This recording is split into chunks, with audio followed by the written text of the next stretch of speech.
Okay. Going to jump around a little bit here, but as I mentioned last week, the Secretary will be leaving on travel tomorrow morning. First stop is Brussels for the NATO Defense Ministerial. He looks forward to having another discussion to talk with our NATO allies about all the things we're doing as an alliance to bolster and support our deterrence capabilities on the eastern flank.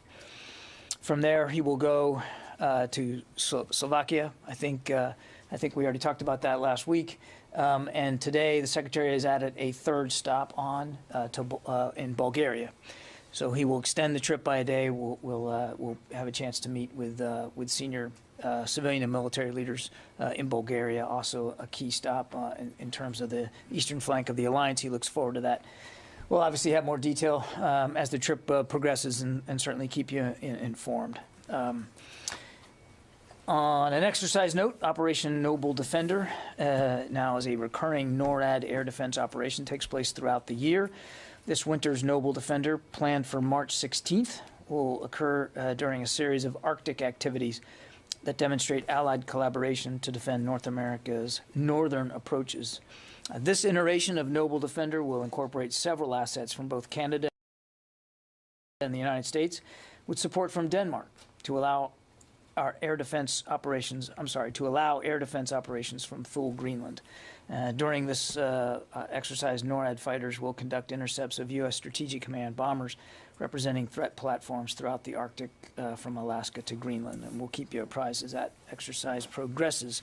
And then just lastly, on behalf of everybody here at the department, we'd like to extend our deepest sympathies to the family of Brent Renault, a freelance journalist who was tragically killed over the weekend covering Ukraine. We understand that he was working on a documentary about refugees, and clearly this unprovoked war by Mr. Putin has created now more than 2.5 million refugees. So we applaud the work that he was doing, the bravery with which he did it, and again, our deepest condolences and sympathies go out to his family. I would also like to take this opportunity to express our concerns over the what we understand now is that the injuries sustained by Mr. Benjamin Hall, a Fox News correspondent, also covering the war in Ukraine. We are given to understand that he's being treated right now in a hospital for his injuries. We certainly wish him all the best, a speedy recovery and a safe return. Again, two examples of the dangers in covering war. This is a war that didn't need to be fought, to be sure.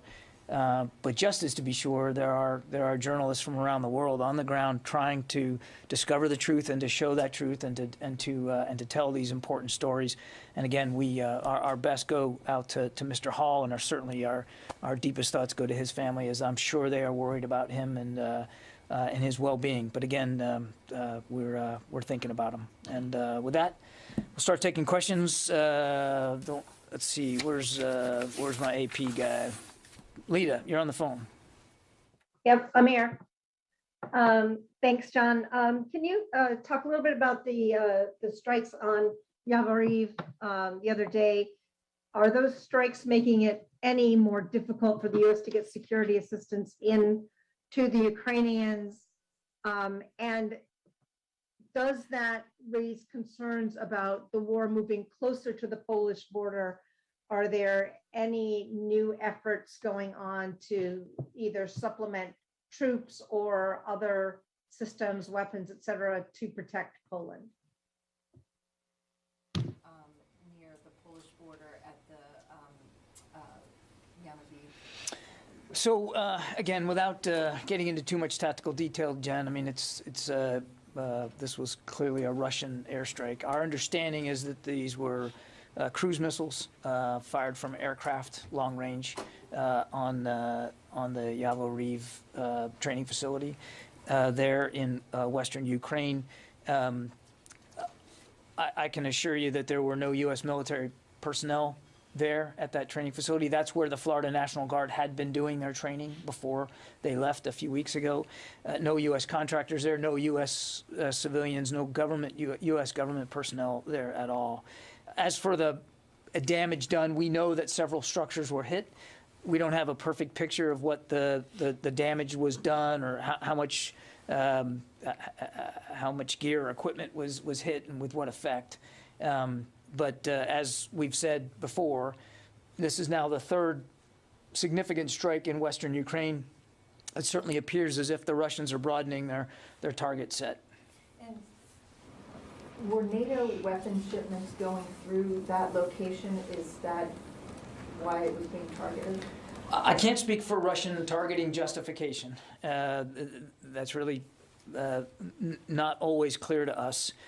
But look, we've been very careful about not wanting to talk about the routes through which security assistance is getting to Ukraine, and I don't want to start by doing that today. I would just tell you that we have multiple routes to get security assistance into the hands of the Ukrainians. This was not one of them. But these Russian planes were in Russian airspace. They didn't cross into Ukraine? I'd rather not talk about specific air operations for the Russians. We know they were long-range strikes, cruise missiles, but beyond that, I think I'd demur. Yeah, Fadi. Thank you, John. So just follow up. Is this airstrike on Yavoriv, and I believe there was another town that was targeted as well. Do you have now indications that there are any efforts by the Russians to interfere with security assistance supplies and routes into Ukraine? Is that a concern now? Because so far, senior officials have been telling us that there were no indications of such an effort. Is the strike on the weekend kind of again? We're not looking at this strike as an effort to go after the delivery of security assistance to Ukraine. I'm not going to talk about all the modalities of how we're continuing to find ways to help Ukraine defend itself. I think you guys can understand that. And all I would tell you in answer to your question, your larger question, is that we're going to continue to get as much security assistance to the Ukrainians as fast as we can and in the most efficient, effective way. And there's lots of different ways that we're pursuing that. And I just don't think it's helpful, certainly not to Ukrainians, for us to be detailing that here from the podium. But on the efforts by the Russians have you seen any indications that they're trying now to interfere with these security? All I would tell you is that we continue to have ways to get stuff into the hands of the Ukrainians. And again, I'm just going to leave it at that. I'm not going to talk about Russian targeting and Russian operations. Yeah. Yes, thank you. To go back to this strike on Yavoriv, do you consider that as a turning point in the war? The fact that they start striking in the West, or do you consider that as just a signal to the West that we can do that if we want? I don't think we would reduce something like this to calling it a signal. I mean, they use multiple cruise missiles here. Clearly, they had their reasons for targeting that training facility, and it is a Ukrainian military training facility. I'll let them speak to their targeting justifications. As for a turning point, no, Sylvia, I wouldn't think that we would consider this or the other strikes in Western Ukraine as some sort of turning point. The Russians clearly are expanding some of their target sets. That's obvious just from the fact that over the last couple of days we've seen other targets hit in Ukraine. It doesn't change, I think, our general understanding that they continue to be frustrated by a very stiff Ukrainian resistance, and they are not making the kind of progress on the ground that we believe they thought they would be making by this point.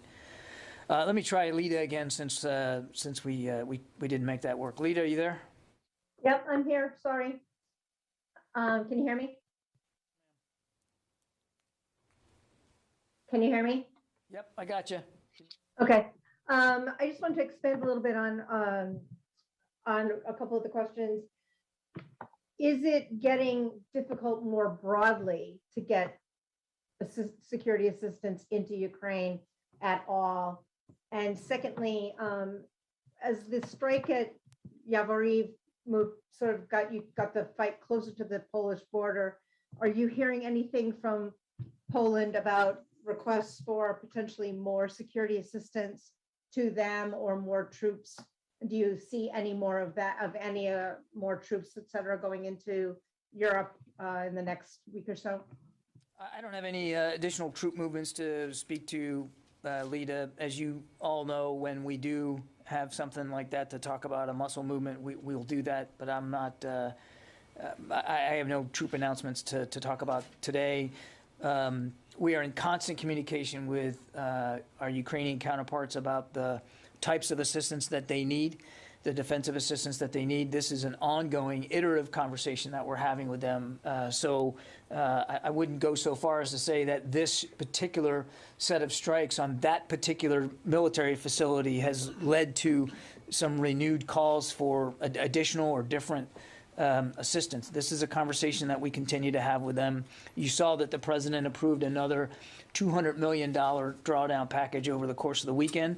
I can tell you that experts here at the Pentagon have pen and paper in hand, and they're working out how we would realize that drawdown as quickly as we can. Again, your question about is it more dangerous now?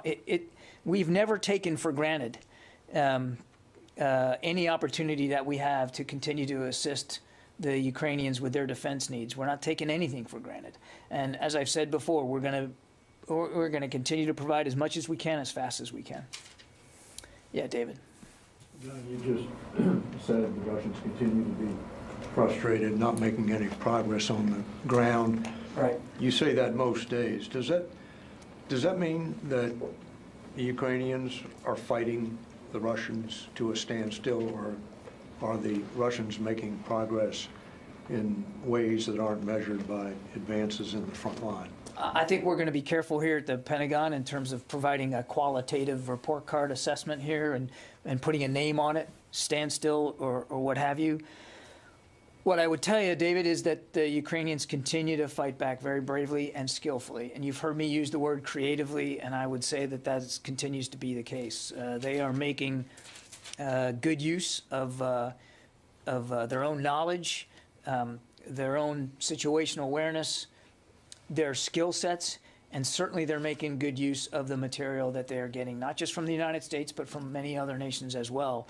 And if you just look at the map and you just look at how little progress the Russians have been able to make in the 2+ weeks now that they've been at this, yes, some of that is due to their own stumbles and missteps and logistical problems, but a lot of it is due to the Ukrainian resistance and how adaptive they are proving to be on the field and, frankly, in the street. Travis? Yeah, in regards to these Russian strikes in western Ukraine and close to the Polish border, as we know, the Russians aren't always particularly precise with their strikes. And I'm just wondering if there has been any change in the status of U.S. forces deployed to the eastern flank. Is there any heightened alert or change of posture or any additional preparations that have been made since we've seen those strikes move farther west? Without getting into details about force posture, I can tell you that everybody that's serving and bolstering NATO's eastern flank is pretty alert, pretty vigilant, as you might expect. I know of no specific changes that have been made or are planning to be made in the coming days, just based on the fact that this training facility in western Ukraine was hit. Yeah, Avery. Thanks, John. 2 questions. One, when the U.S. publicly states what it will not do, like enforce a no-fly zone or the Polish MiG transfer, does that not harm Ukraine and give Putin carte blanche? And secondly, often you say that Russia does not have air superiority. However, if Russia's flying 200 sorties a day and Ukraine's flying 5 to 10 and can't fly its combat aircraft because Russia has complete SAM coverage, how is that not air superiority for Russia? I'm not going to get into the data metrics here with you. We still assess that Russia does not have air superiority over Ukraine, and that the Ukrainians are defending their airspace ably. It doesn't mean that it's not contested, Abraham. Of course it is. I mean, you can see that for yourself in some of the video footage that gets put out there. But it's contested because the Ukrainians are finding ways to continue to try to defend their airspace and to preserve their own mobility and maneuver space. I'm sorry, was there another? Sure. The first question about when DOD publicly states, when U.S. publicly states what it's not going to do, doesn't that harm Ukraine because it gives Putin a carte blanche? I think if you were to, well, I can't speak for Mr. Putin. I doubt Putin would after making as little progress as he has made in this unprovoked war of his, would be hard pressed to say that that somehow he's being aided by statements that we are making about what we will or we won't do. What I think is important, Abraham, is not just talking about things that we don't believe would be helpful because of the escalatory nature of it, such as a no-fly zone. But let's talk about what actually is happening. And I just talked a little bit about how hard the Ukrainians are fighting for their country.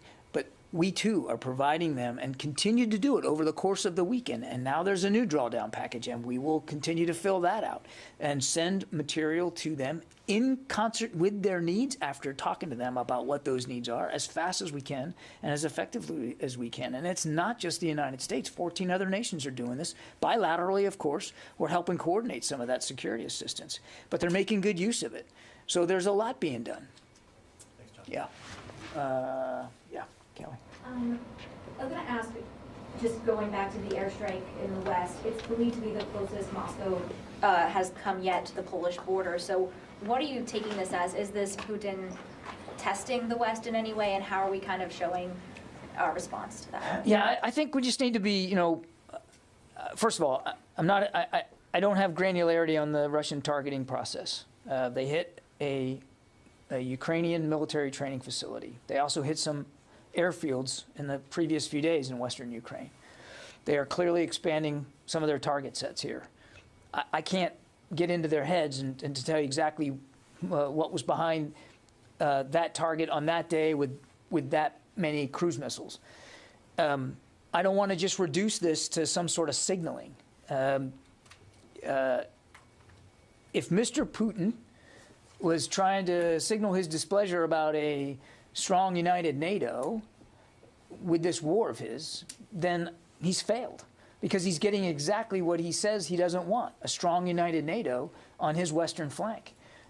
Just over the last few days, we moved some Patriot batteries from Germany to Poland, and we're going to continue to look at potential repositioning if we need to defend NATO's eastern flank. So I can't speak for Mr. Putin and what messages he's trying to send, sending it with cruise missiles on a training facility. I think that's being generous to him if that's in fact all he did was try to signal. All he has done with that and everything else he's doing in Ukraine. And please, let's not get focused only on a weekend strike on a training facility. Look at the damage and the death he's causing in places like Kyiv and Kharkiv and Mariupol. And people losing their lives and their homes. He clearly has more than a message in mind here. He clearly has the occupation of Ukraine in mind. And he also clearly has diplomatic options available to him that he is obviously not proving willing to take. Now, we have heard talks about talks, and we obviously would love to see them succeed, clearly. But there hasn't been much progress in that regard. So again, I want to be careful here that we're not reducing the kind of damage and death he's causing to some sort of message signaling. I think that's being way too generous to what the Kremlin's trying to do inside Ukraine. Carla Babb. Hey, John, thanks for doing this. Two quick questions. So Russia's deputy foreign minister actually warned over the weekend that Moscow would start firing on weapons shipments. So I was just, to follow up on some of these questions, without getting into intelligence, have you seen any indications that they are now trying, that they've shifted and are now trying to target weapons shipments? That's question number one. And then number two, on a different topic, because there is an AFRICOM CENTCOM hearing tomorrow. So on Africa, General Stephen Townsend, the head of U.S. Africa Command, has frequently said over 2 years now that they've been commuting to work. And he had told VOA that there were more effective and efficient ways in Somalia to carry out AFRICOM's mission, and that he had provided recommendations to the secretary. So has Secretary Austin made a decision on U.S. troops in Somalia? And can you please tell us what the delay has been? Thank you. I have no decisions on Somalia force presence to talk to you about, Carla, and if and when we do have decisions, we'll talk about it. You talk about a delay. I know of no delay. When we have something to speak to with force posture there or anywhere else, and we can do it, we will. Again, we're going to continue to flow security assistance to the Ukrainians as fast as we can and as nimbly as we can. All I can tell you is that as we stand here today, those shipments are getting into the hands of the Ukrainians, and we're going to keep looking for ways to make sure that continues. Tony Capaccio.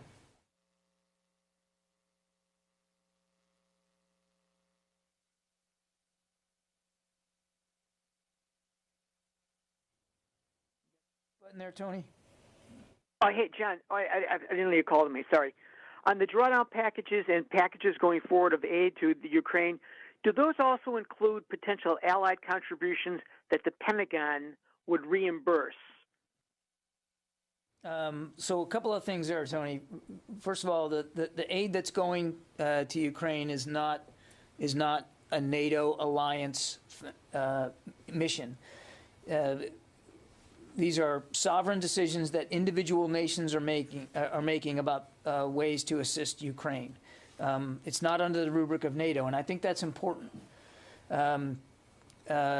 Number two, I know of no reimbursement plan for the kinds of security. These are decisions that individual nations are making to provide security assistance to Ukraine. They need to speak to those in ways in which they're comfortable speaking to them, but it's not done under some reimbursement plan by the United States of America. We're working very hard on our own delivery and shipments of security assistance, and as I said, now we're nearly at the end of the $350 million package that the president signed over a week ago.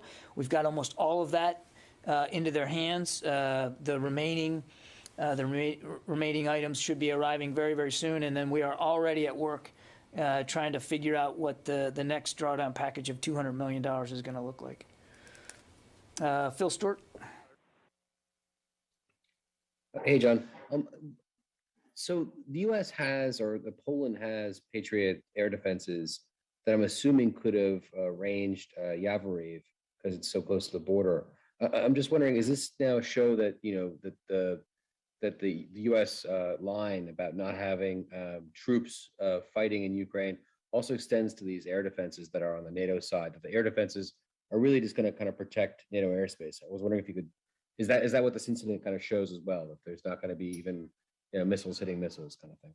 Patriot batteries that we have moved into Poland and any other air defenses that we might be contributing to in Poland are purely defensive in nature. Defensive in nature over NATO airspace and NATO territory. I won't speak for Poland and that government, but for our purposes, the military capabilities that we are adding to NATO's eastern flank are designed to protect and defend and deter against attacks on NATO territory. That includes NATO airspace. Jeff Schogel. Thank you. And I know you don't have perfect visibility over the situation in Ukraine, and you don't have visibility of what's going on in Vladimir Putin's head. But is the Defense Department seeing any indications that the Russians are intentionally targeting journalists in Ukraine? Jeff, I don't have evidence of that specifically. I certainly can't, in the case of these two individuals, speak to the circumstances surrounding that. So I can't. I don't have any indications that he's deliberately targeting journalists. But again, our admiration for the work that so many journalists are doing there in Ukraine. It's important work.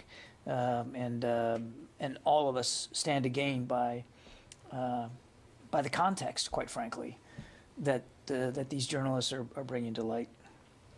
Okay, last question. I think, yeah, go ahead, Kassim. On a separate topic, on Iraq, we see that Erbil was under attack yesterday, and then U.S. statement was saying that the U.S. was not the target, apparently, which suggests actually you know who was a target. Who was a target in Erbil I would strike? point you to what the IRGC said about who they were targeting. Yeah. I have a follow-up question on that. Obviously, IRGC said they were targeting Israeli strategic sites. We know that the Iranian foreign minister now is going to Russia tomorrow. Also, reports just came out from an Iranian affiliated hacker, an Iranian state media actually saying that Iran hacked the Israeli government website. IDF officials are at the Pentagon today. What did you discuss with them? Any concerns that they mentioned to you specifically? I don't have a readout of any discussions that we would have had with IDF. I'm not actually tracking meetings today with the IDF, so we'll take the question if there's something we can get back to you on. I don't know at what level this is. It certainly isn't at the Secretary's level, so you're catching me a little bit unawares. So we'll take the question and we'll see if we can get back to you. Can I follow up on that? Yeah, go ahead. Did your defense systems in the airport in Erbil detect the incoming rockets? And then second question, Jake Sullivan yesterday said that they're in consultation with the Iraqi and the Kurdish government to provide them with some sort of defense capacities. Is that something that a conversation that has reached the Pentagon? We're always in discussion with our partners in the region about defensive capabilities. I don't have anything new to update you on today, and I don't have any tactical information about detection of the threats of the missiles that were fired over the weekend. I just don't have that level of detail. Okay, thanks everybody. I appreciate it.